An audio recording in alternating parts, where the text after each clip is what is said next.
We're joined by yoga expert Nadia Narain, who's just done, as you saw, those yoga poses for first time on live TV and not fazed by it at all. Nadia, thank you very much for doing that for us.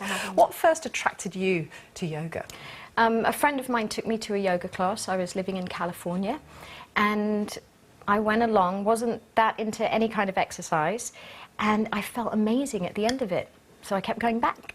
What are its benefits?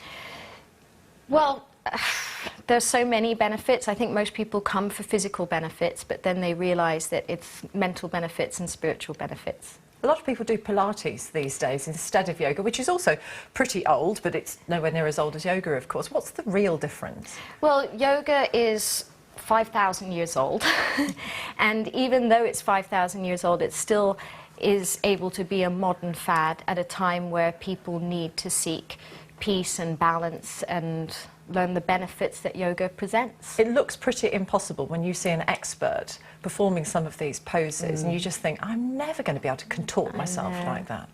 Well, everybody has to start somewhere, and some of those poses are for certain bodies, but not everyone's going to be able to do all those time. Not anyway. ever?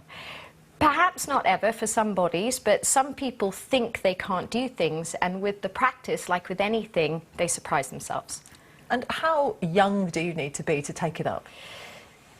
Any age, any person. We have classes for children going right up to seniors. It seems to be more popular now than it's ever been, even though it's thousands of years old. How can you account for that when there are so many choices of exercise these days? Well, I think it's people are looking for something to cope with the conflicts of modern life, and that's what they're getting from the yoga practice. They're getting physical, mental and spiritual benefits. You trained in India. How important was it for you to do that? I wanted to go to the source, and so I went to India and I lived in an ashram and studied it there, and then I went on to America and studied with a lot of my teachers that have been, they're now in their 60s and 70s and still teaching. What are some of the endorsements that your pupils give to yoga?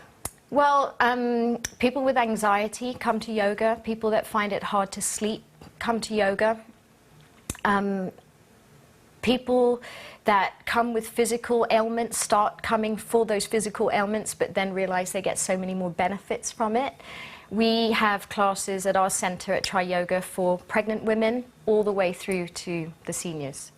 But if you are taking it up for the first time and perhaps you've got underlying problems that have drawn you to it in the first place, you've got to have a teacher who knows what they're doing. Yeah, absolutely. So then it's about going somewhere where you trust the teachers that teach. So the teachers that come to us have to be well qualified and know what they're doing. Well, it was a first for us having yoga on the catwalk. I was sorry I couldn't join in. First Nadia for me Narain, too. thank you very much. Thank we might you have for you back, having me. make it a regular thing. Thank you very great. much. Thank you.